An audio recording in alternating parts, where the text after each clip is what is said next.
We're going to see how this goes. All right, so this has got an excellent connection. Hey. Awesome. Okay, we're in. Let me... So I switch between all these different windows. Right. Just got a notification about it.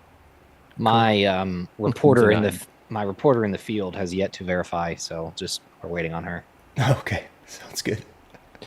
Coming to you live from hey, how's the weather up there for you guys up north? It's a little cold, a little chilly, but not too bad. Yeah. Are we live now? Is this a thing? I guess so, yeah. That's very funny. How do we tell? Well, what do you mean, how do we tell? Is there like a little red dot or something, like, or are you just sharing your screen and where? Does your computer didn't notify you? No. Yeah, we're live. All right, cool. We've been live for a minute. So, yeah, I was going to say. Oh, look at that. Look at us. Look at us. Yep. Well, my reporter in the field is MIA. Which is really not good. You might want to check on him or her. Them. Yes. She's making her sandwiches.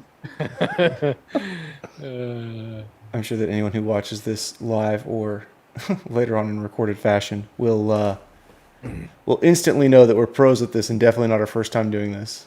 No, this is... We do this every day. Yeah. I can't imagine, man, trying to do this every day. I have confirmation. Okay. Oh, good.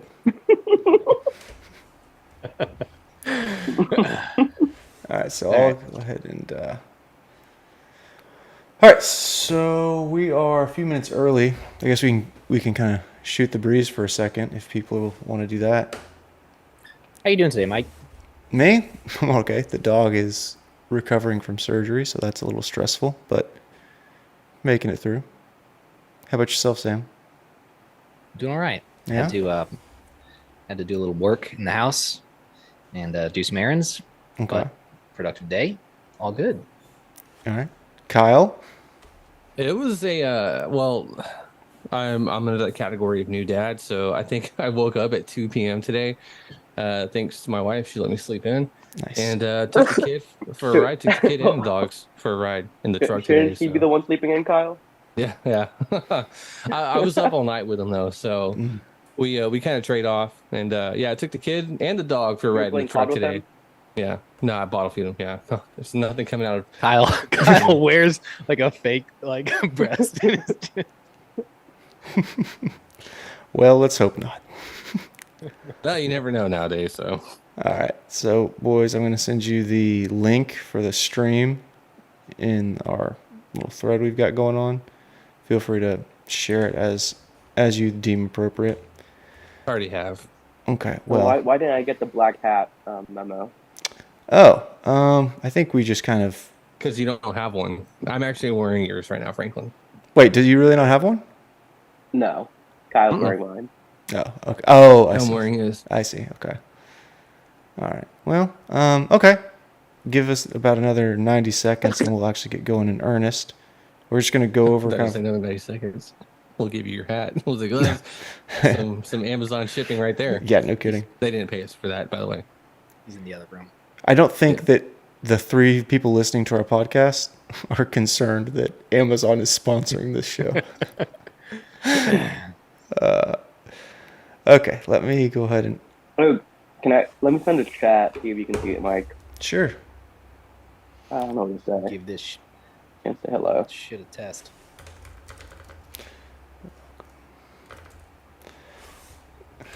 Test. No way, Joe Bronner. No way. Seriously? No. Probably shouldn't call him out by name. Well, I guess all of our names are in the window. Hey, Kyle. Way to log in through your company Zoom account, Chief. Oh, well, whoops. That's okay. All your podcast is really related to what you do for a living, so it's all good. HR. Yeah, it's funny how that works, right? Yeah, right. Mine's certainly not. Yeah. Sam is the mayor of a small town in Illinois. Okay. All right. So it's 6 o'clock. I guess we can actually kick it off. So this is the first live stream with the FreedomCast founders, Samuel Vernon, Kyle Shiansky, Franklin Oriana, and myself, Michael Lewis. We're going to talk about kind of the overview of the network, what we've done in our first year, and what we did in the year leading up to that year, and kind of what the vision is going forward and why we're doing what we're doing. But I want to kick it over to Kyle so he can kind of introduce the network. All right, thanks, Mike. My name is Kyle Shiansky. I am one of the co-founders of the company, and what I wanted to do is give just a brief description of what we are, and I'll kick it over to the individual podcast hosts here. So, FreedomCast is a network of podcasters dedicated to pursuing truth, modeling courage, and forwarding good faith discourse. And between our hosts, we explore a variety of topics that are undeterred by social and political pressures that pervade modern society and shut down inquiry. So we definitely appreciate you joining us for this live session. And I'm going to hand it over first. We'll go in alphabetical order on the podcast names. So Sam, we're going to start with Sam, Mike, then I'll give you an overview of my podcast. But Sam, why don't you go ahead and give us an overview of what the Conventional Wisdom podcast is? Thanks, Kyle. My podcast, I think the original idea for my podcast was I noticed, having listened to just other podcasts and the conversations in general, were a little too censorious, maybe lacking in depth, at least the depth that I kind of was interested in. And so my basic idea is I'd love to dive deep into the core issues of life, the things that really bring meaning, that really resonate with people, kind of get to the bottom of those roots, figure out what are some axiomatic truths that we can find, and then how does that apply apply to the rest of life, maybe just going about your day-to-day, or different parts of society or whatever. So yeah, I think the Conventional Wisdom name itself, it was a good, I'm sure if you listen to any of my podcasts, I try and interject some wisdom coming from, like, say, the Bible, or a more religious viewpoint. So that's where the name came from. I think a lot of conversations are lacking in wisdom. I don't claim to be the most wise person in the world or the smartest, but I'm hoping that the podcast sort of brings that into the forefront. Awesome, man. You want to talk about one or two of your episodes? Yeah. So my second episode, which was talking about COVID, was the first one to get a strike. Not a strike. Sorry, it's not a strike. It's a warning label. It's kind of like a badge of honor. They just kind of put a warning label over the episode, say, "Oh, if you'd like to learn more about COVID, come to my website." But anyway, I do talk about for you. Yeah, I know. I'm very proud. No, I talk about COVID there and some of the lessons that I took from our handling of COVID. I didn't think that we did that too well, and I discussed that in the episode. My latest episode I posted a few weeks ago, or at least a week ago, talks about unity and how my assessment of the divide in what's going on in the world and how we can mend it. So yeah, it's sort of like a little intro into kind of the things that I talk about. Yeah, who's next? Is that Mike? No, yeah. It's Kyle. No, it's Mike. Yeah, so it was a badge of honor to finally get one of our podcasts to raise a red flag from at least, I think it was 2 of the social media platforms, including the one we're streaming on right now. So my podcast is From Is to Ought. It's kind of playing off of David Hume's proposition: can you go from a series of material facts to a series of affirmative actions you should take? And I'm sure at some point we'll talk about whether or not I believe that is possible, but that's the idea, because the focus of the podcast is taking apart some of the most prominent research that's cited in popular discourse. This is in like the popular press, or just things you're likely to come across on social media, or things that are kind of in the zeitgeist. So I'm not getting deep into the weeds into particle physics or, microbiology necessarily. Those things are probably beyond me, but primarily in the social sciences, and providing a framework for how to take apart what is said in a way that's very systematic, but also understandable to the layperson, and in a way that allows anyone, regardless of their formal education, to get an assessment for the strength of these scientific findings, so-called. And then hopefully by doing that, we can do a better job identifying motivated reasoning, identifying genuine attempts at contributions to knowledge, and properly situating science in the public discourse. Because right now it seems like there's two extremes. There's one extreme that says blindly trust whatever someone claims as a scientific fact, and then the other extreme is something like, well, all of science is corrupt. And there are certainly instances where each of those are true, but as with anything, there's gray area in the middle. As for a couple episodes, probably the most popular episode, at least in my podcast, has been the second one with Leandra. It's a friend and former fellow traveler at one of the universities out east. We were in a data science program together, and she was very gracious with her time. We had about an hour and a half interview back and forth where we talked about what data science was, kind of its why it's risen to such prominence, and prospects for it helping address issues, social, technological, business-related, going forward. I hope to be talking to her again sometime at the end of this month or mid-next month. So that was great. And the other one I would mention is the first episode, actually, which is on implicit bias, which is probably the most comprehensive takedown of a research stream that I've done so far, because it was... this is probably at least 25 years of research that has been done in this area. It's very popular. You hear it talked about all the time. But as I lay out in that podcast episode, we should be quite skeptical of many of the claims, if not all of them, that come out of that research stream. So that's kind of my podcast. I'll throw it to Kyle and talk about thought pioneering. All right. Thanks, Mike. My podcast is called Thought Pioneering, and it really is a podcast about creativity and innovation in the workplace, but you could also apply it to outside of the workplace. I tend to cross the boundary a little bit more to professional development. My current profession is working for a leadership development company. And so a lot of what I've taken in from the past 10 to 12 years in the learning and development space, kind of wanted to share that for people that are looking for it, but also I know for me getting into as a we call them individual contributors, someone that doesn't have a team reporting to them, getting in and trying to understand and learn more about how to be a better person, but also a better professional. I couldn't find that much information when I started. So the goal of the podcast is really to provide that information and it's not just me. I'll take experiences that I've had over the past 10 to 12 years, but I also like to bring in people that know a lot more than I do and interview them because it gives them an opportunity to share their experiences. And so if I can get more than 100 years of experience on the podcast, why not? So knowledge sharing is a big one for me. I focused on a variety of topics, going from how to be more creative. That's a whole other topic on its own. What is creativity? Where does it come from? How it's impacted? All these fun things. One of my episodes was called Harnessing Creativity. So just kind of scratching the surface. There's another thing. The whole purpose behind starting the podcast was a lot of times we are groomed since birth to fear rejection or failure, whether it's going and asking the guy or girl out to the dance. You don't want to get rejected. You're scared to do that. Or whether it's pitching out an idea in a big business meeting. They're kind of two in the same. There's still that chemistry in the brain that stops us from doing that. So how do we break through those barriers? And that's what I like to talk about in my podcast. Also, we talk about things that we have done that have been creative, the impacts. What was that journey like? It is a long process. When you come up with an idea, it's more than just generating an idea, because you can generate ideas all day long.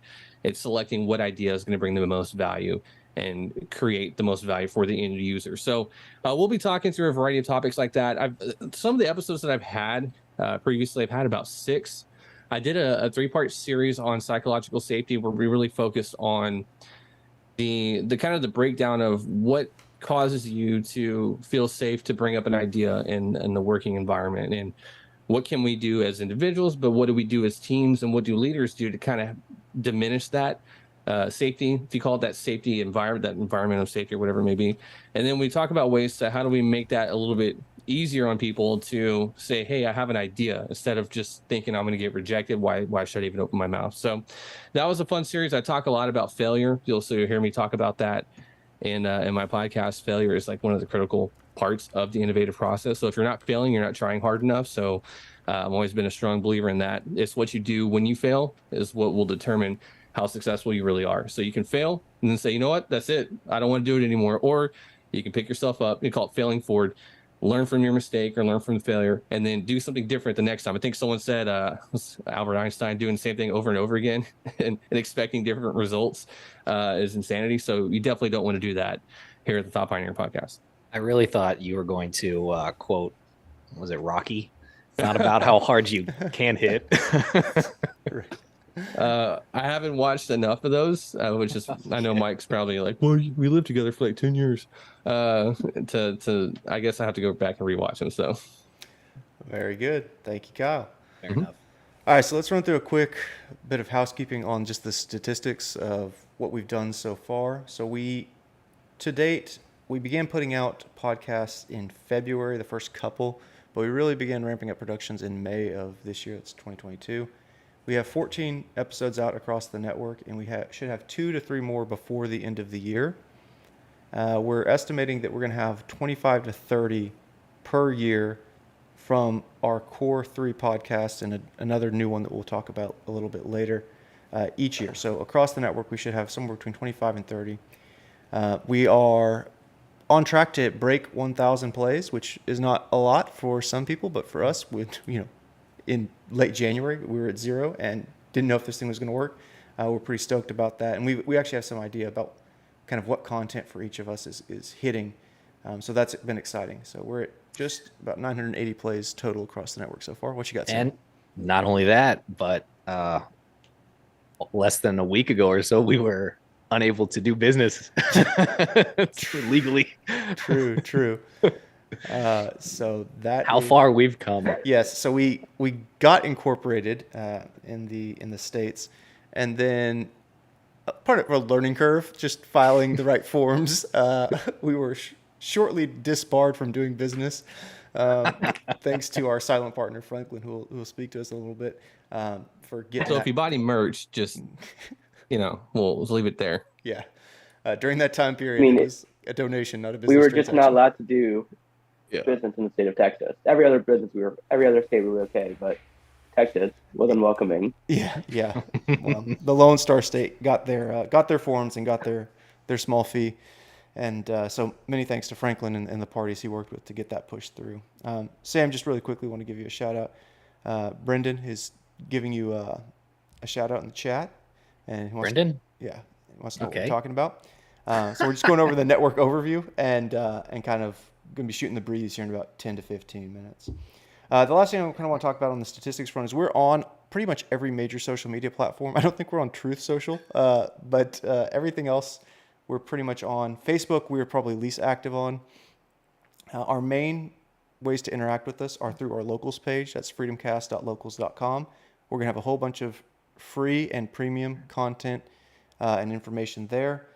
We're also on Minds, Twitter, Instagram, Rumble, YouTube, and LinkedIn. And LinkedIn is kind of a weird one because you think, well, why would you be there? But A, we're a business, so there's that. And B, a lot of Kyle's content and a lot of my content is geared towards young professionals and how you make better sense of what you're being told in the workplace and kind of can take agency in charting your own career.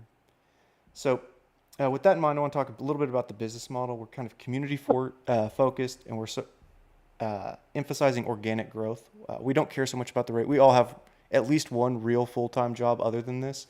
So we're just trying to put out quality content at a rate that is sustainable and that lives up to the values we espouse.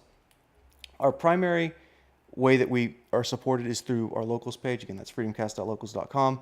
There are community memberships. There's 2 tiers, and with each tier you get access to more and more exclusive content, earlier release dates. You'll get access to exclusive live streams there as well at some point, hopefully mid next year or so. And there's a newswire that we are switching from a premium feature to a free feature that will be coming out in early 2023. So you don't have to pay anything, don't have to donate anything. That will be a free thing. It's somewhere between 15 and 25 of the top news stories from a very diverse set of social commenters and news publishers that we put together over each week, and we put out. It's mainly from Infowars, though, just to clarify. Yes, Alex Jones is the primary contributor. I don't think we've published one article from Infowars, though he actually might, get a kick out of the sources we do use. One of the sources we use Zero Hedge, and we also use New York Times. So a lot of people who are concerned about news media quality would wince at that, but we think if the information is good, who cares about the source? So that's something else we want to talk about with our locals page. But the second way, kind of the second pillar of our business model, is ad and affiliate marketing. So we will run ads at some point, and we'll vet advertisers, and same thing with affiliate programs. Right now, that's not our primary focus, but that will be something that probably comes along somewhere between third and fourth quarter next year, hopefully.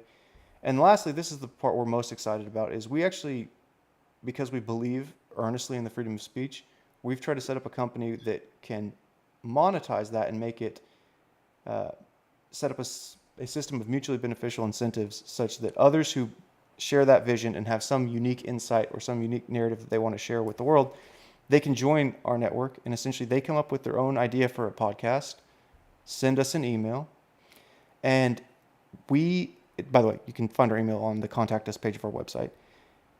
And the idea is we'll get you set up with all of the major distributors. We'll host your content on our channel. We'll cross-promote your content, just like we do for one another. Once we are in pipelines with advertisers and affiliates, we'll try and work you in there. And we'll also help you maintain the analytics and insights for your podcast. So all this kind of like annoying back-end stuff that we had to figure out over the last year and a half, we'll do all that for you. And the trade-off is, of course, that we'll just take some small nominal fee.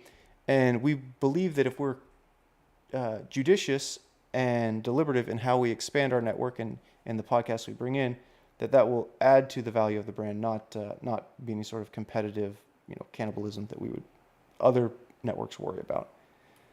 So like I said, Locals is our primary way of support. We have the newswire there. You have early access to podcasts. We will be starting a Substack. Those Substack articles will also be available to our local supporters going forward. There's merch.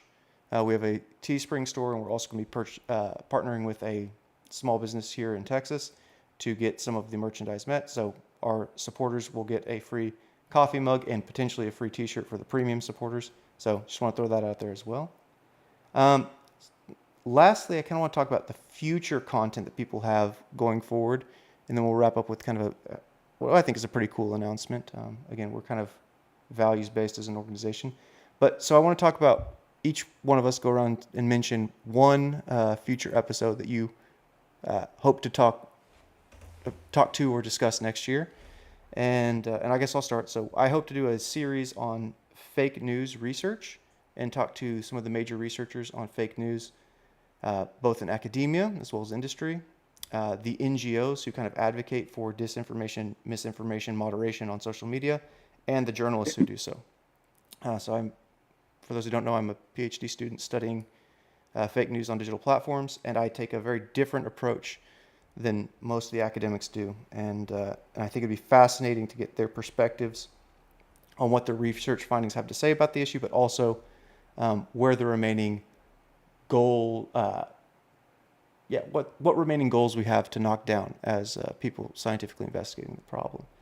So with that, I'll throw it over to Sam and then Kyle and Franklin if you want to wrap up with the quarterly podcast after Kyle. Go ahead, Sam. Yeah, so you want to know just future stuff. So whenever I'm just going about my day and I come up with a good idea, I just write it down. So got a whole notes section in my phone of all my future content. And most of it's pretty vague, but in my head it's crystal clear. So I do want to make an episode on the golden rule, which I know may not sound super exciting. But I think a lot of people point to the golden rule as something that's hard and fast and super intuitive. But first of all, I don't think it is. Secondly, I don't think it's complete. So I want to expand on it. So I don't actually think that the golden rule itself is fully complete. And obviously I'll go a little bit deeper into that. Another one is perhaps maybe a more exciting one, I guess, is the dynamic between men and women and how that is shaping out in our society today. I think there's a lot to be said there, both on the society level and also like obviously, I'm married, but I see what's going on in the dating pool, and it's ridiculous what's going on. So it needs to be talked about, and I think I can probably add a bit of wisdom to what's going on. So it's just a few ideas. Sam, we have a commenter who's asking, what is the golden rule? Oh, the golden rule is do unto others before they do unto you. Before? No, no. No, it's do to other people what you would like to have done to you, something like that. Okay. Kyle? All right, thanks. So coming up, this either I know I'm working on one right now, so I'll skip that one because I'll talk more about 2023. I do plan on doing a Christmas episode about just the creativity around Christmas time, especially with limited resources. But what I'm planning on doing in the future for 2023 is really focusing on how to kill creativity in 5 easy ways. So if you're a company and you're like, we want to be more creative, we want to shut down, we don't want to shut down inquiry, then you want to listen to this podcast because I want to talk about 5 ways to do exactly that. And if you are doing any of those 5, then maybe you should stop doing those immediately and take heed to some of the information that we're going to share with you of pulling some resources from various different articles, peer-reviewed articles. I talked with a lot of professionals out into this just a lot of Fortune 500 companies. I talk with a lot of people and just kind of get their thoughts on that and see what companies are doing that are least innovative versus the companies that are somewhat more innovative. So a lot of that, as a new father myself too, it's a meaningful one for me because the last thing I want to do is shut down the inquiry process for my kid. And so it's going to be kind of like a learning curve for me too, but seeing it through a different lens. I've always seen it as a learning professional or a learning consultant to help other leaders see what they're doing to shut down the inquiry process and then ultimately shut down creativity and innovation. But that one, I will probably try and knock it out in one episode, but it is one of those 5 ways to kill innovation in your company. That's what it'll be about. Other than that, next year I'll be also focusing on like the incremental success. A lot of people, they want that big win. And I'm definitely going to be taking a look at, okay, you can have the big win. A lot of people, when it's public, you see the big win, but people don't see the small incremental steps that you took to get to that big win. And you got to celebrate those as well. So I'll be talking about that and also talking about what it means to be a thought pioneer. Awesome. Thanks, Kyle. Franklin, you want to talk about the new podcast? Yeah, so personally, I think I'm going to start doing a podcast. I've talked about with the guys. I'm going to launch a quarterly podcast talking about Hispanic voters and how in today's day they keep on voting Democrat, even though we're seeing a shift into the Republican Party, even though that Hispanic morals have been conservative. And then I think Mike and I will probably start doing something else later on, but that's to come. Are you going to do it in Espanol? Not yet. Not yet. Later. Yeah. Okay. Yeah, work on that. Yeah. So that's another one we have in the pipeline, and Franklin will come out with that one sometime next year, most likely. And then he and I, as well as the other guys, we're going to try and start doing a very short, kind of like 3 good questions episode podcast rather, that will also be quarterly, and it will be bilingual. So we'll do the first run in English because it's easiest for all of us, and then we will do the second cut in Spanish, just translating our answers and our questions, not through Google Translate, but in practical, actual, everyday Espanol, and that will be a part 2 that will be published.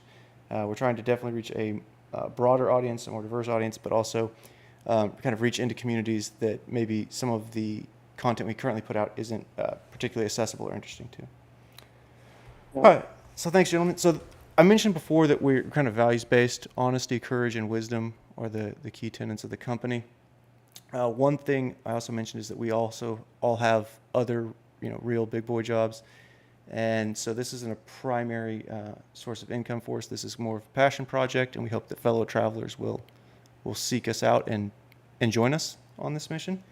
And along those lines, we think that giving back to your community or your country is not only a noble thing, but is kind of a prerequisite for those who can. And so what we're pledging is 10% of net profit or 20% of revenue, whichever is greater each year, to be donated to a charity to be announced at the end of your live stream. So this year, we've selected Canines for Warriors. Kyle will talk about that in just a moment. And for 2023, we will be donating to Micro Works, and I'll talk about that in a moment. So Kyle, you want to talk about Canines for Warriors? Yeah, thanks, Mike. So Canines for Warriors, all of us here at FreedomCast Inc., we're all dog owners, dog lovers. We all have dogs. And so we also have a passion for our military. And so one thing that we agreed on was, hey, for 2022, we would like to donate to Canines for Warriors. And what they do, Canines for Warriors is the nation's largest veteran service organization focused on providing highly trained service dogs to warriors. And these are people that have either had emotional stress outside of war, but coming out of war, but also people that are disabled veterans to come out of war that require some sort of service dog, like a seeing eye dog or some other kind of service type animal. The really cool thing about this organization is that they also take the dogs from shelters. And so they give, not only do they give the warrior a better life, they also give a dog a better life. And they take them from these shelters that are usually kill shelters. That, if you don't know what a kill shelter is, essentially the dog that has been surrendered or that has been found. If they don't get adopted out in a certain amount of time, they get euthanized, and that's it. Having adopted a dog from a kill shelter myself, I couldn't imagine my life without my dog. And it's cool that we're going to be able to provide a little bit of help towards this organization that is focused on placing animals with these disabled veterans. Kyle, I've seen you almost kill Weston on numerous occasions. It's because he barks when the baby's trying to sleep. So it's a love-hate relationship. Yeah. Weston's been with us since we were all college. Yeah, he's 10 years. Yeah. Wow. Yeah. He's old. Yeah, he was an illegal alien in our house for a little bit. We weren't allowed to have, it's too late now, but we weren't allowed to have dogs in our apartment when we all lived together. So to take him to the bathroom, we had to smuggle him out the back window in our apartment to the alleyway. We lived in a weird apartment. But that was Weston's life for the first 6 months. Yeah. Awesome. Yeah, so definitely a noble cause. All right, and then for 2023, we'll be working to cut the check, as we mentioned, to Micro Works. So Micro, former host of Dirty Jobs, he has a podcast now, does a variety of work around this issue. And essentially his big idea is that we need to bring kind of a blue-collar work ethic and blue-collar career opportunities back to the United States and to make hard work cool again. So as you can see here on their webpage, the primary way they do this is through providing scholarships that are buttressed by what they call kind of a sweat or an equity pledge. And so that will be people pledging to work hard and be very deliberate in how they kind of think about what they're doing and studying into how it affects their future career and impacts their future career. So they said that they are approaching $1.5 million in scholarships. So it will be a small part of that next time around. And his big mission here is that there's a giant skills gap and job gap between those looking to hire people who can do this work and those who can actually do it. And so we want to make, I think all of us would have appreciated the opportunity to have this be cool when we were growing up, these blue-collar jobs, and to have this type of stuff be something that we aspired to. And so we want to help kind of future generations aspire to this meaningful work. And so that's what we'll do for 2023. So just know that your support, material support in 2023 will be going to support Micro Works. Yeah, and that's such a good one. I mean, like I like you said, I wish that would have been, it was an option, but it never was pushed. And the benefits of it were never sort of given to me. It was like, it was framed like, oh, do you want to be dirty the rest of your life? Or do you want to, make it rich and be cool and go to college? Like, that's how it was framed. Right. Like, meanwhile, if you're a plumber or electrician, you can charge like $60 an hour. And just kill yourself. What is it? Like, plumbers have saved more lives than doctors? Oh, to be sure. Yes. Yeah. So it's like, I mean, Yeah. yeah. Also, So that's a good one. I don't know where you're finding a plumber for $60 an hour. But Sure. Yeah. Fair No, enough. I had a plumber here. I called him because I had a faucet or a pipe burst downstairs, and I called him up, and he was like, he's gonna charge me like $800. And I was like, the parts at Home Depot are like $150. I'm like, fuck, like no, get out of here. So yeah, but he's charging you for the no, like it's like that that story where there's this big ship. I don't know if you've heard it, there's a story, but there's a Titanic? ship that was The Titanic. Titanic? Is that what you're talking about? it was some like World War II ship or whatever, and they're having issues with it. They needed to get out from port, go out to sea, and it wouldn't start. And they called. There was no one. It was like Thanksgiving. Nobody was available, so they called this one guy. He's like, "All right, I know where to go," and he comes down there and he takes a hammer and he taps somewhere on the engine block. Big old engine block, takes big old sledgehammer, starts tapping, and it starts right up. A couple minutes later, the thing's up and going. And they sent him the bill is $30,000. And he's like, well, hold on, I need an itemized, like, show me where all this happened, because you were here for 2 minutes. You hit your hammer on the engine block for like 2 or 3 strikes, and that's like multiple thousands of dollars. And he's like, he sent him a bill that says, time dollar, knowing where to hit the hammer, $29,000 or whatever it is. So you're paying him for the knowledge, Right. Yeah. And also the demand, right? Because if there's this giant skills and job gap, they have other people's house that they could go work on. Yeah. I heard something. It's like a similar type story. Or like, you have these crane operators, like certain types of cranes that nobody can operate except one dude. And his rate is ridiculous. Like, oh my God. And then there was a story where he was like wearing sandals to work, and the safety officer was like, go home. He's like, all right. and then like everyone in the business was like talking to the safety officer, like, what the fuck did you do? Right. Pardon my language. That's okay. Like, this wasn't going to be monetized anyway. You're fine. Okay. That's all right. But no, okay. So those are good stories. They kind of illustrate, blue collar jobs, kind of roughneck jobs, but also the blue collar ethic that we hope to model in our own work. With that, that's kind of the end of the formal presentation. So that was right about half an hour or so. Now we're just going to kind of open it up and talk about whatever we're thinking of. Probably this Elon Musk stuff with Twitter. And How many viewers do we have right now? About 9. 9.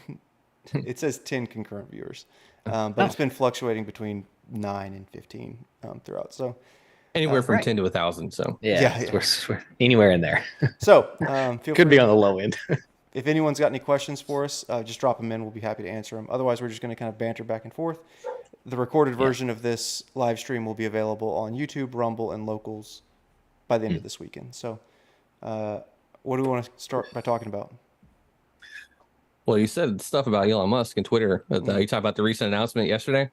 Yeah. So he gave the story to Matt Taibbi, who's a great independent journalist. Kind of broke down. Wait, can I ask a question, Mike? Yeah, like, because I've heard I heard who Matt Taibbi was, but or at least I've heard of his name. But then I was like, who is he, and why is he the one who's leaking it? So do you know? Because I don't. So it's not a leak, because it's a proper story, and he's disclosing all of his sources. So it's not like this anonymous intelligence community experts say, but they don't ever name the experts, and they publish some like kind of hearsay or some loose documentation. He's got the receipts. Elon Musk, he owns the company, so he's pretty much authorized. Like, you can disclose all this. The emails were archived and recovered. So Matt Taibbi is a former Rolling Stones journalist, and he's written for other publications. He's got a book that he's got several books. One of which is the story of Eric Gardner, which he said he's kind of viewed these days as like someone who's a heterodox guy, which means not left wing, but he's definitely not right wing either.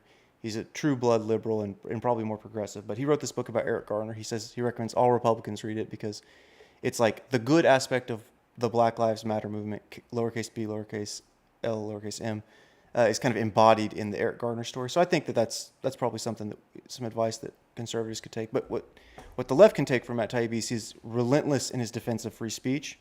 And I suspect that plus his reporting on Russiagate are the two main reasons that Elon Musk chose this guy, because he's credible.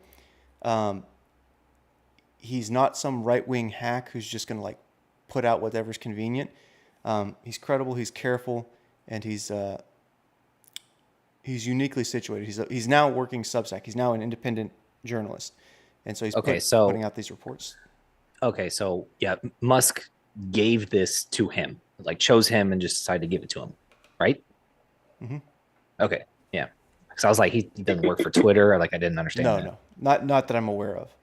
Yeah, gotcha. Yeah. What are your thoughts, Mike? On the story so far? Yeah. Well, I suspect that the reason the other 99,000 people who would be watching this live stream are not is because they're probably watching tonight's document dump unfold. So good for them. So Clearly. I can't. So this is, we're doing this on Saturday. Is this December 3rd? And so I can't comment on anything that's come out essentially after the Friday document dump. It's interesting that both political parties had access to these tools. It's not at all surprising to me, knowing the ideological distribution of the people who work in Silicon Valley, that it would be more weaponized by one side than the other, which does seem to be the case. It's also not particularly revelatory for those people who've been kind of tuned in. So if you followed the quote unquote Hunter Biden story or the laptop story, it was not a story about Hunter Biden or the laptop. There's some like less than noble facets to that story for Hunter Biden, but the story was always, is this relevant for his father's candidacy? A, and B, the real story was, why did no one cover it, and why was it worked so hard to be suppressed in the legacy press as well as across social media technologically? Yeah. And oh, Kathy, I see your question. Yes, we will definitely post the book to the link to Matt Taibbi's book that I mentioned, certainly. So yeah, for those of us who've been paying attention and kind of knew what the actual story was, not just like this sensational Hunter Biden, headline grabbing nonsense, it was not a particular surprise. But it is interesting to see how much angst there was among people working on this story at Twitter. For example, it does seem like there was a lot of back and forth about people saying, hey, should we really do this? Does our hacked materials policy really apply here? And for those people who are curious, go look. There's many figureheads. There's Jim Baker, who's a former FBI guy, was involved with the Russia collusion thing. That whatever you think of Donald Trump and Russia in 2016, it is fair to say that it did not live up to the hype. They didn't have the goods they claimed to have, and he was involved with that. Vijaya Gotti, who was the head of counsel and kind of trust and safety, had a trust and safety role as well. She was kind of exposed as, I think, a fraudulent thinker, or at least dishonest, by Tim Pool on Joe Rogan a couple years ago. And the third person was Yoel Roth, who was the head of trust and safety at Twitter at the time. He actually stuck around when Elon Musk took over for a while before he left and wrote an op-ed in the New York Times about how the Apple Store and Google Play would or should consider removing Twitter from their app store for. Did he really? Yeah. And so now he did it in like a very oh, this is something that could happen. So he wasn't advocating for it, but it's like always like a wink and a nod with these types, especially because you can go and see his like naked partisanship online. And by the way, it's like, as far as I'm concerned, I don't care like where you fall ideologically on the spectrum. As long as we can kind of, Sam, to get to one of your most recent episodes, the Unity episode you talked about, as long as we all have like some axiomatic things we agree on, like you're not going to censor my speech, you're not going to use your speech to preclude people from hearing me, then like, I don't care whether you support Bernie Sanders or Donald Trump or Jeb Bush, like whatever. Like, yeah. But that clearly was not what was going on. So those three people are major players in my mind. I think that they're going to be the ones who suffer a lot of blowback. And my last point here is that when legacy media largely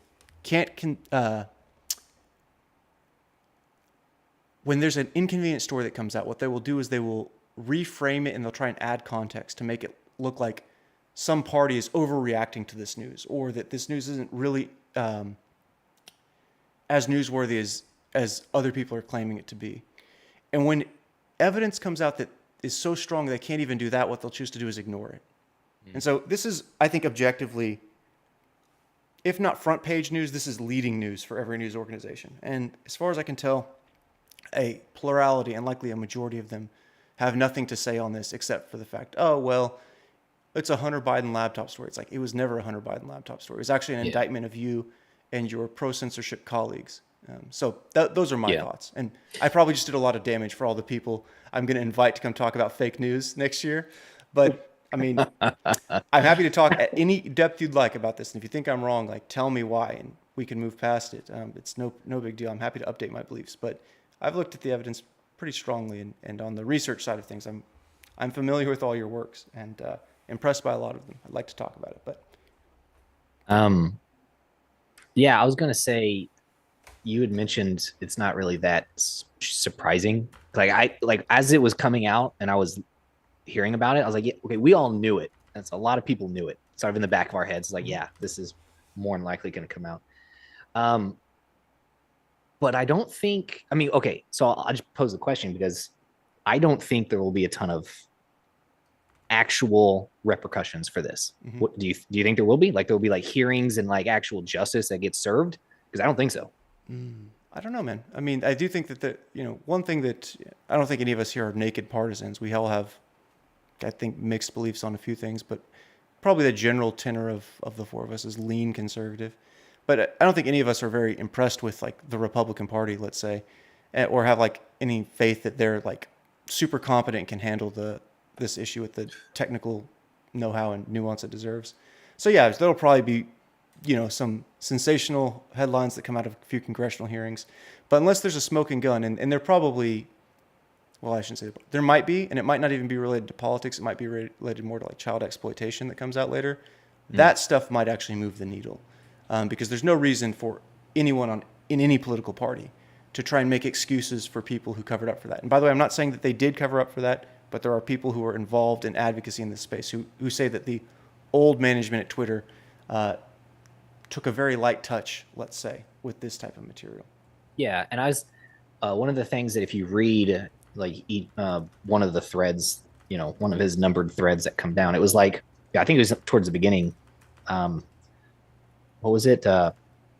In the beginning, like Twitter was a good platform for like free speech to get out, but then slowly you had to like put like safeguards for like child exploitation and other stuff. But then eventually that creep just kept getting bigger and bigger. And then all of a sudden you are actively and constantly using that. Yeah. Like anybody who, in my view, I think anybody who understands free speech could have called that. I mean, I knew that like super early on. It's like you can't draw a line. I remember having a conversation about like hate speech. Like where do you draw that line? Right. Like that line will continue to shift and move, and it will get, let's say, larger and larger.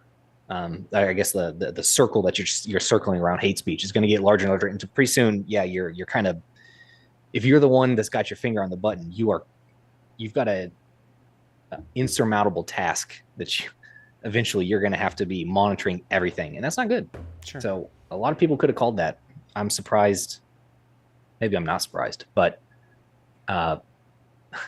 it's crazy that shit happened, in Twitter. Yeah, I think both you and I are saying, Franklin, Kyle, I want your thoughts too, but I think what most people who are kind of on this are saying, it's not a partisan issue. Like, I'm not pointing the finger at X Democrat or X Republican or anything like that. It's much more the issue is something akin to, why are people being in these very sanctioned positions to control what is and isn't allowed to be discussed at scale?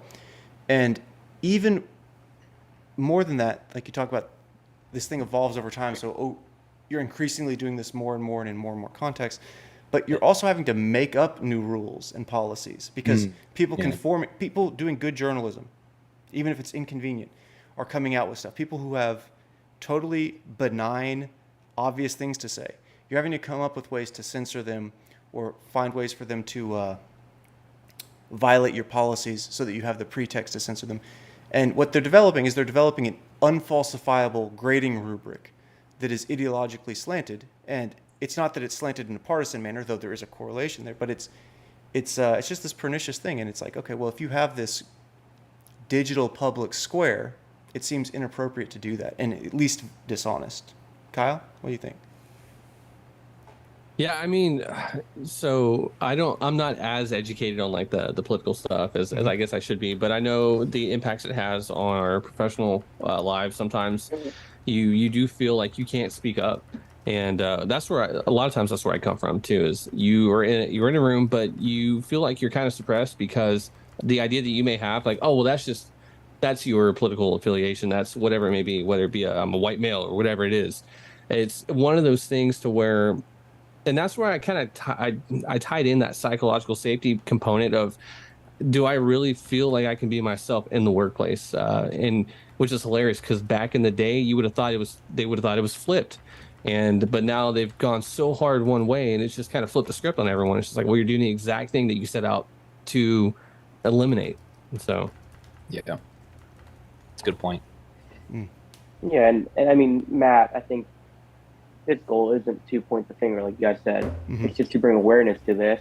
Right. However, he does mention that just due to the nature of social media companies, the bias tends to run against conservative viewpoints. Yeah, and in populist viewpoints, there's populist leftists who have had this weaponized, like very big anti-war, like anti-military industrial complex types who have been shut down in this way. And so for all those people who think we're making a partisan point here, just imagine that 4 years, or I guess 2 years from now, Donald Trump gets reelected, and now Elon Musk is on Twitter. Like, do you really want those two guys to be able to have outsized influence and be able to kind of shut down dissent? And the answer is, of course, no. And so we're looking for the unifying principle here, which is actually well established in natural and U.S. case law. So I don't know why we had to deviate from that. Okay. Well, absolute power. Yeah, corrupts absolutely. Excellent point. Yeah. Yep. Yeah. All right, so you got something from Silo commenting in. He says, he claimed that Alex Jones should be allowed back on Twitter. Elon Musk has said that there's no way that's happening, but who knows at this point? Things are subject to change. So what did he do to officially get So what banned? got him banned from Twitter, let's say two things. What got him banned from Twitter, I think, was the fact he went after Oliver Darcy, who's associated with CNN. And, oh, thank you, Silo. I appreciate that. He went after Oliver Darcy, who is associated with CNN, and harassed him kind of in person. But it was harassment in kind of like the gotcha media kind of way, as far as I can tell. It's from I don't remember, somewhere between 2015, 2017, something like that. I think it's 2017. Yeah. So as far as Alex Jones goes, that's pretty benign. And he's harassed much more powerful and influential figures than Oliver Darcy, with respect.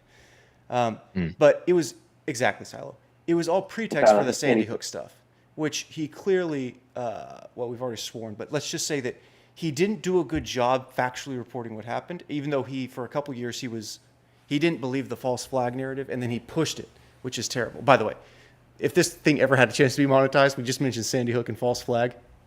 I'm surprised we're still live. If we cut out, money. You know why. But yeah, so what happened was, what are they going to do? Take our business license? Yeah. We're 1-0. So no, it was pretext for the Sandy Hook thing, and clearly he messed up there, and it was wrong, and it was factually wrong, and it was morally wrong. There was ethically a lack of discernment there. He got caught up in essentially saying, well, the bad guys think this, so I'm going to kind of think the opposite.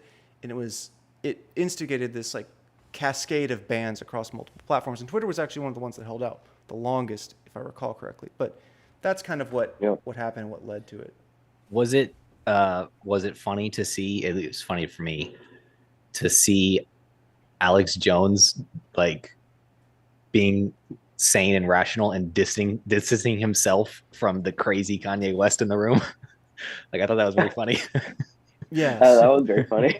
So I don't know if did any of the yeah, did any of us actually watch that whole episode, or did you just see the kind of stuff being passed around on social media? Yeah. Being passed around. Same, yeah. But yeah, it was very weird because it was like this very he's an enigma of a person, extroverted guy, magnanimous, for whatever else you think of him, who's very boisterous. All of a sudden, he's the one who's like, "Oh yeah, let's." Well, you're not saying this, and then Kanye would go like, "Oh, I am saying that." And, the way I was describing it to my wife, I was like, "Yeah," because she didn't know who Alex Jones was, and so I was just trying to kind of give a somewhat fair description of who he was. And I was like, Alex Jones he's known for, I guess, claiming a lot of absurd things that. Some are true, some are false, but whether that is or not, they're very outlandish. And So it's kind of funny to see him, like, who's normally spouting off like really crazy conspiracy theories, being like, "Whoa, hey, I'm not that crazy." Not I with thought it that. was very funny. Yeah, probably shouldn't distance ourselves from Hitler. But yeah. I mean, that was just insane. So I don't know. I mean, you hope Kanye West gets whatever help he needs, because clearly something has gone drastically wrong psychologically and probably in his life as well. Yeah, I was talking about that. He mentioned, kind of makes sense. I think because earlier in the week he was on Tim Pool. That's the one he stormed out of. Mm-hmm. And he mentioned something that I was like, okay, like I get it. It makes a whole lot of sense. He talking about how when you're young and you make an absurd amount of money, you sort of stop growing up because all the hardships that you should endure in order to mature, you don't have to. You pay someone else to do it. You move from handler to handler, and you sort of stop growing up, stop maturing. And I was like, yeah, that's probably true with a lot of these like insanely rich celebrities that made their money early on. So it's like I'm sure they're not the most emotionally stable, just by the fact that if their maturity is stunted, That's most celebrities, though. I think you could make the case that, yeah, you're right. I think it probably is. At least it's most young, like celebrities who make their money. Celebrities right.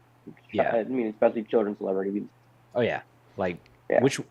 Name a child celebrity who has grown up level, who's still famous. I don't know. Can you? Because I can't. What about there's from The Sixth Sense, Kaylee Oswald, or what is his name? No, but what I mean is like still famous. Like I get it if you probably made a bunch of money as a kid and then like you stopped making movies. What about Neil Patrick Harris? Wasn't he a famous child doctor prodigy thing? Doogie Howser. Doogie Howser, thank you. Yeah. Doogie Howser. Yeah. I mean, I don't know how well adjusted he is in his personal life or anything, but I mean, he was funny as Barney Stinson. I don't know either. I'm just curious. I'd love to see that statistic and find that out. Maybe that's a good From Is to Odd episode, Michael. Ooh, perhaps. I do have one thought on you said, like child celebrity and that money early on and kind of stunting development. What do you think about this too? If you have that much money and kind of status so early, yeah, you don't have the mental faculties, the cognitive faculties to deal with it. But also there's something I think more pernicious, which is like everyone you interact with or a disproportionate number of people you interact with are always trying to use you, like to get something or get somewhere. And so you never really have the ability to like bond with people in a genuine way. Yeah. That's such a good point. It's almost like word for word what I was discussing with my wife earlier was, because you got to think about it. As soon as you make a ton of money, you're getting flocked with tons of people who are like, "Hey, if you don't have me manage your money, you're going to lose it." And then everyone's like a vulture around you. So like, you can't really trust them. That's that's bad. I think that also sort of plays back into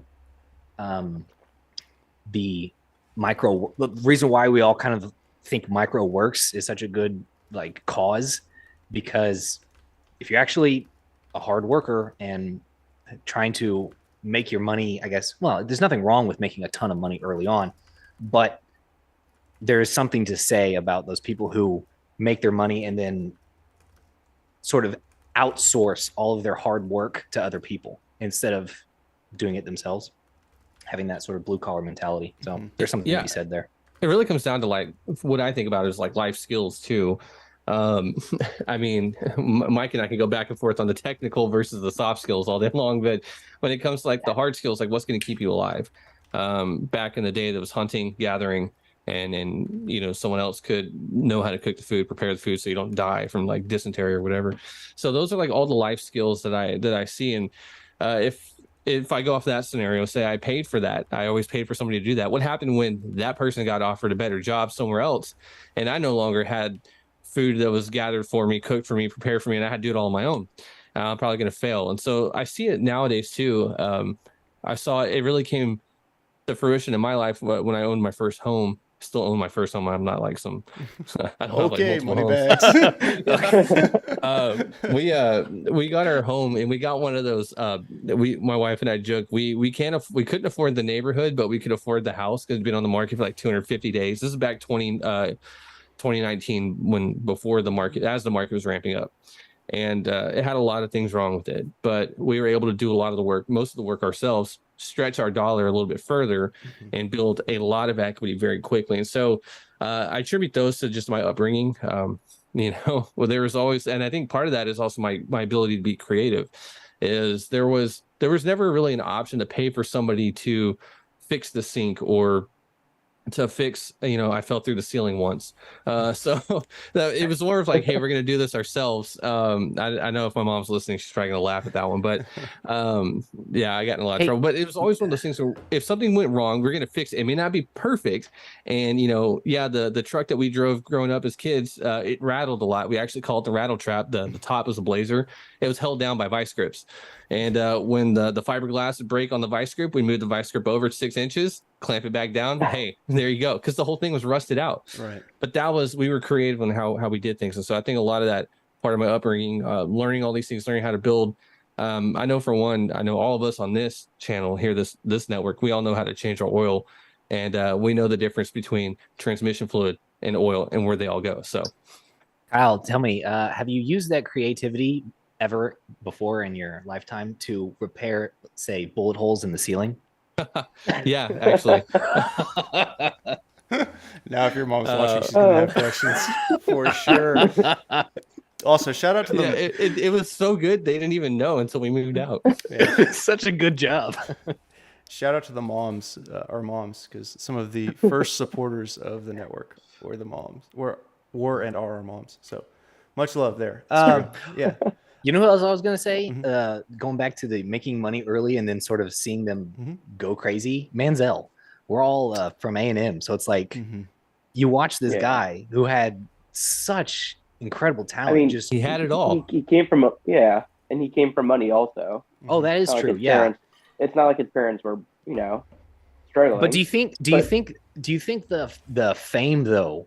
I mean, so maybe the money didn't, because he was already somewhat wealthy. But do you think the fame? I think Manziel would have been a different story if he had been in today's day and age. The name it like the NIL day right now, he would be making a boatload of money as a college football player. Yeah. And I think he could have settled better, but I don't know. that was a fun time to be an Aggie. But then afterwards, it's just kind of like, okay, I get it. And we beat Alabama like once every 5 years. Hey, and we once beat every LSU. other coach. Well, we beat LSU. There's definitely some more Red Ass fans than us here, but we beat LSU last week. That's good. LSU? Yeah. LSU. So very, very prideful. Good point, Kathy. So some sister schools. we had a question come in from Nicole. It says that a lot of people that she knew tend to be progressive. Oh, young people that she knew tend to be on the progressive / woke side. What influenced you guys to be on the conservative side? So I guess who wants to take this first? Do you think of yourself as conservative, and what caused you to be that way? I might take this one first, Mike. Sure, go for it. I traditionally consider myself to be a little bit more conservative. I know Mike and I, we've taken those tests back and forth. Like, where do you really? And funny enough, I lean just very right of center. I'm not like far right. Just from some, I know, having gone through some of the schooling that we've gone through, we care about the environment maybe a little more than we're all communists compared to Mike. Yeah.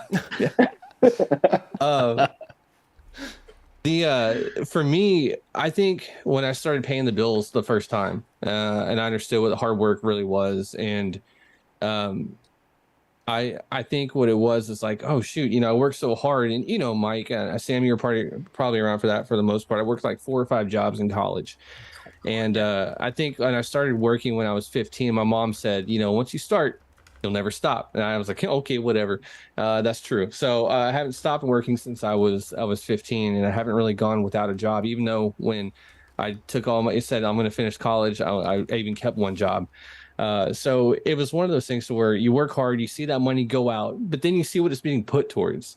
When you start doing the digging down, you start to see, okay, what are my taxes going towards? What are everything I'm working hard for, what is that going towards? And do I really agree with what that is? And that tends to kind of shift my view a little bit more. So that's kind of my take on it. For me, I don't know if my mom is on here or not, still watching, but I was extremely quiet as a kid, very quiet, and much to her chagrin, because she getting information from me was like pulling teeth. But all I did was sit back and observe, and that over time just built this ability to sort of think clearly about stuff. And I guess it instilled somewhat common sense, I guess I could say. So I think that was probably my first kind of intro into it. You'd hear something, you'd be like, well, that doesn't make sense. And I guess a little bit of self-responsibility sort of plays into that, where you'd hear stories and you'd be like, well, I'm tend more to lean, let's say, right, just because, first of all, it doesn't make a ton of sense what the far left, I guess, is saying, but also a lot of personal responsibility meant a lot. And so that's probably where it came from for me.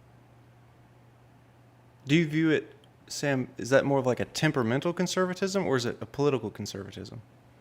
Could be temperamental. I really didn't start getting like invested into politics until maybe 6 years ago, 5, not too long ago. So I think all through my 20s, I wasn't. Well, most of my 20s, I wasn't. So that was probably temperamental. Yeah. Franklin, how about you, man? Yeah, so not planning on bringing out the race card completely. However, growing up Hispanic, you grew up with more conservative values.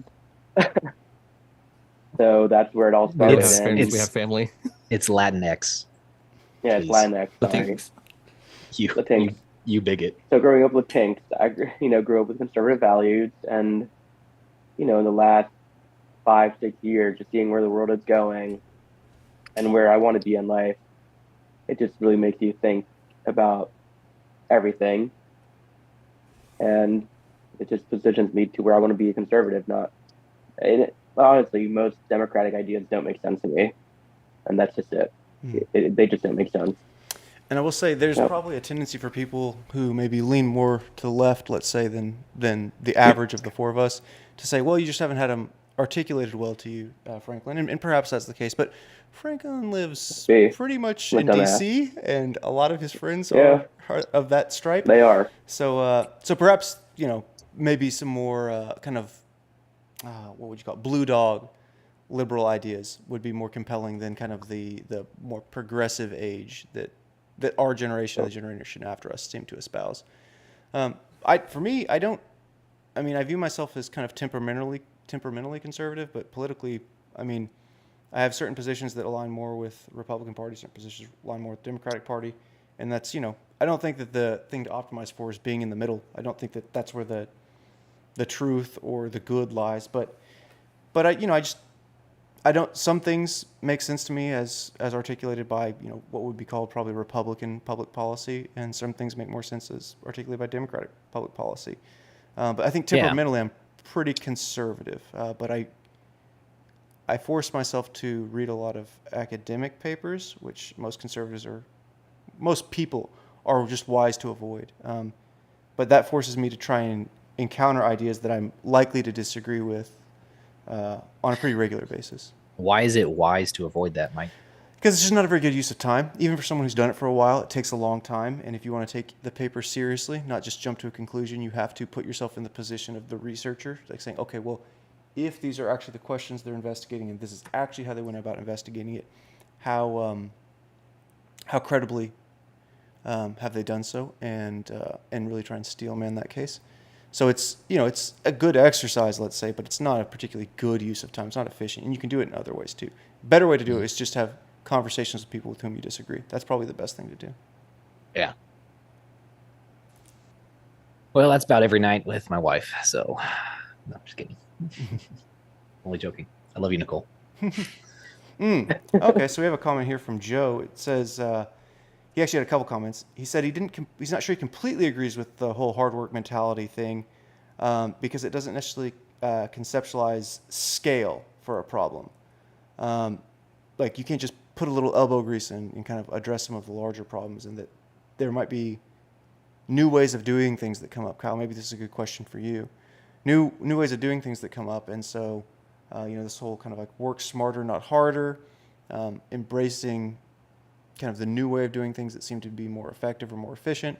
How do you balance that with kind of the work ethic mentality? Yeah, I mean, if I may, and I do agree with that. That mentality too, and I kind of lean both ways on that. I know the value of hard work, but also know the value that working smarter can bring. Especially, I mean, we're in the day and age that we're in now. We don't have the time to do every mundane task or whatever it may be. So yeah, being more efficient with our time is money for us. But I know being in past organizations to where we had a very good old boy mentality where it's like, well, back in my day, we worked hard, we powered through it. And to Joe's point, put a little bit of elbow grease on it. It doesn't necessarily work that way anymore. It's kind of like fitting a square peg into a round hole or trying to fit that in a round hole. So with that, yeah, there are times as times change, and I'll throw a Disney quote out there, the original Disney. As times are changing so rapidly that we have to constantly keep our focus aimed in the future, because by the time we adapt to that change, the next change is already coming. And being in the age that we are now with technology, you look at what comes out every year. I think I was thinking about it just the other day. 5G was a big topic, and 5G is like now like, oh wow, that's old school. Back a couple years ago, that was like the big new thing where you can be more efficient. A doctor didn't have to fly halfway across the world to perform a surgery. They could do it with like less than a microsecond of lag, which is phenomenal. But yeah, working smarter is really about putting your brain power into how can we be more efficient? How can we do more with less? Especially with maybe have a workforce reduction, or you don't have the amount of income right now because the dollar that you had last year isn't worth the dollar that you have now. It's maybe worth I don't know, 7% less than that, 8% less than that. So how can you do more with less? And so you have to be a little bit more smart with how you work, how you do things. Sometimes you have to be a little bit creative on what you do with it, and how you make that stretch, and how you make it work for you. I think a better version of that saying is work smarter and harder, which I did not just come up with. I think that's actually, I heard that from Mike Rowe, but I think work smarter and harder is the better version of that. Yeah, I don't think that Joe is saying that. No, I know. Exclusive, but yeah, of okay, course. that's fair points. Sorry, as I pick up my pen. Work smartly. I did see something I was checking our socials as you guys are giving your answers. Smarter, absolutely smarter and harder. Yes, exactly, Silo. So we, some breaking news came in probably about 45 minutes before we jumped on this live stream when we were all prepping the stuff beforehand. It looks like Apple is preparing to move some of their production out of China, which is interesting. We talked early on about, in this kind of freeform section, about Yoel Roth talking wink, wink, nod, nod to Apple and Google, like, hey, maybe Twitter doesn't get listed in your app stores anymore. Elon Musk met with Tim Cook, CEO of Apple, a few days ago, and pretty much said, hey, I've been assured that that's not going to happen from Apple's point of view. Meanwhile, Apple was catching, and still is catching, a lot of flack for the throttling of airdrop features for the people in China, so that the protests cannot spread as virally or as easily. So a lot of blowback there. It would be pretty killer to have a company like Apple reshore a lot of those jobs, or find another so-called developing nation, or nation where the price of labor is more affordable, where they can move those to and have less reliance on a geopolitical rival that doesn't seem to have good intentions for the West, let's say. That's true. What riots? The stuff in China? What protests? Sorry. Whoa. What protests? No, well, yeah. I mean, here I think you could make the case for either label, but there in China, there's some. They've at least allegedly approached COVID with a. Kyle, are you asking for real or? Kyle's he's a new dad. He's good. Yeah. He's got better things to do than doom scroll Twitter all day. I don't. I'm a PhD my student. team knows me so well. But no. So China has this zero COVID policy. So the idea is, like, anytime there's a flare up in COVID, they want to kind of shut down a city or a province or a neighborhood, whatever it may be. And there's more outbreaks, and they're beginning to shut stuff down. I think another reason Apple's potentially looking to move out is with reduced capacity due to these shutdowns, they're not able to meet their production goals anyway. So there's a reasonable economic incentive for them to try and move out. But the kind of perhaps more naive side of me says, well, maybe it's also an ethical decision as well, not just a business decision. But so they've got these lockdowns, and as you can imagine, at this point in time, people are sick and tired of being locked down, and China's taken measures that we probably haven't seen, with the exception of, they're more extreme than everyone in the West. The closest the West probably got to it was how Justin Trudeau handled the trucker protest. But the most extreme examples we've seen coming out of there, and you have to be careful because some of it could be propaganda coming from Western sources or other anti-CCP sources, says that they're like welding people into their homes, like, oh, you can't leave, and so this is why you can't ever trust any of the data coming out of China. Like, there's no way they're keeping track of all this stuff, but they have a very powerful military and a very large economy, run mostly because everyone kind of offshored their production and manufacturing to them over the last several decades rather, and so not all, but many of the people in China seem to be fed up with this, and they're protesting. And people think it's brave to protest in the United States, and certainly at certain points in time in our history it has been. But that's a genuine authoritarian regime. Yeah, there's not a whole lot of risk of like you getting shot in the street and your family disappearing. Mm-hmm. Exactly. So yeah, it's pretty scary what's going on over there. Yeah, man, for sure. But I'm worried that the bottom dollar is not going to be enough, and they're still going to have a ton of production in China. It'd be great to bring a ton of jobs back, to the U.S. But I'm worried that it's not going to be financially viable for a lot of companies, and they're just going to still keep doing it. So I don't know. Be interesting, like business question. How could you make it work?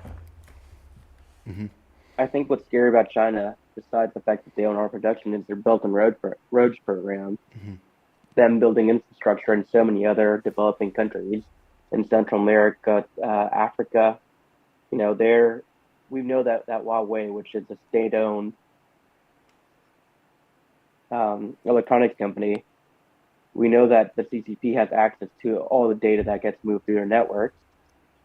And now they're setting up Huawei infrastructure in all these countries abroad.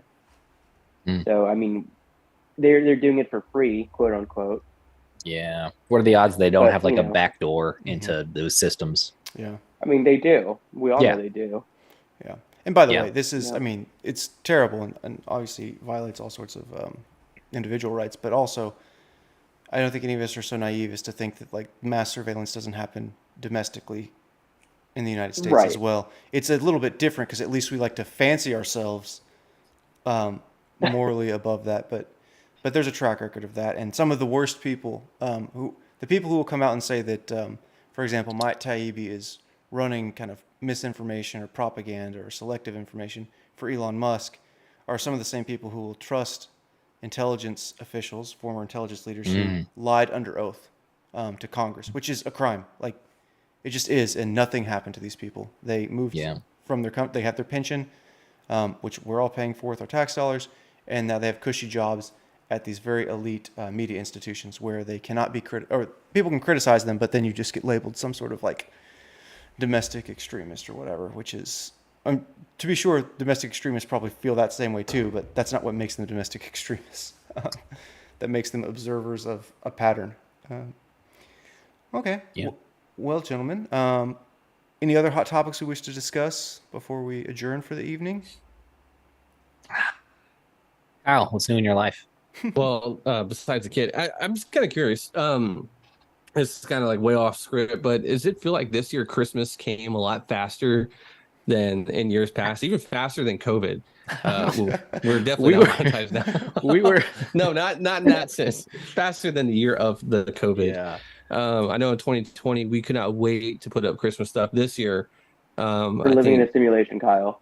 Yeah. I was I was at the department store, and there was Christmas trees up, and this was a while back, and this lady was like walking behind us, and I hear her say something to her husband. It's September, right? Like, what the heck is going on? Yeah. Like, yes, it is September with Christmas trees on sale. Yeah. That's funny. It did come early. Yeah. I feel like October and November flew by, man. Like I feel like it was like October 15th, 2 days ago. And then Yeah. I do you look too. up and it's sister's birthday. Shout out Chloe. Love you. Oh, is she here? No. Oh, she might be. I don't know. Oh. Chloe, leave a chat. Yeah. Let us know. Yep. Funny. Thank you, Joe. Appreciate you tuning in. Go. Joe's the man. Joe's awesome. He is the man. So this was actually relatively painless. We will definitely have to debrief about a couple technical issues that maybe we can do a little bit better next time. But this is not. We want to do this kind of thing quarterly, and we will have an end of year live stream, kind of where we do what we did here. We open up with 30 minutes of what we've done, where we're going, and the causes we're supporting. But we can probably do versions of live streaming going forward that are easy, since this was pretty seamless. So I appreciate you guys coming on. I appreciate all our viewers tuning in. Do we have the ability to like bring in guests? Yes, so we could do that. There's a few ways to do it, but we will have to. How would I say this? We'll have to troubleshoot that because we need to find the most secure way to do it. But yes, we can. We'll work on that for sure. Yeah. And I've been We'll monitoring invite your them to chat your window, house, so Mike. I've also I see the questions as they come in, and so we can at least engage that way. But we'll figure out how to get some more audience engagement and going further. What'd you say, Franklin? We can just invite them all to Mike's house. Yeah. Well, Party at Mike's place. it's a relatively small Right, Mike's apartment, place. and you're gonna have to fit in about this 7-foot view behind me. But we can make it work. Why not? Party on the balcony. Oh, Nice Oh, backdrop of the pool. your aunt is in our chat, Sam. My aunt? Mhm. Oh, yes. Shout out. Auntie A. Yeah. Awesome. PNTA. Well, we appreciate all the friends and family, and Yes. Oh, yeah. we've Brendan's my cousin. Oh, perfect. Nice. We've definitely got more episodes coming out later this year, so tune in for those. I think for Ms. Todd has at least one. Conventional Wisdom, Thought Pioneering, potentially have one more each as well. Franklin will be starting his podcast, a quarterly podcast, sometime next year, maybe halfway, we'll see. And look out for the bilingual, just quick rapid-fire questions podcast that should be coming out next year as well. Again, we're going to be supporting Canines for Warriors this year, and next year will be Micro Works. Thank you, everyone, for coming, and keep speaking freely. We'll talk to you next time. Bye, guys. See ya. All right.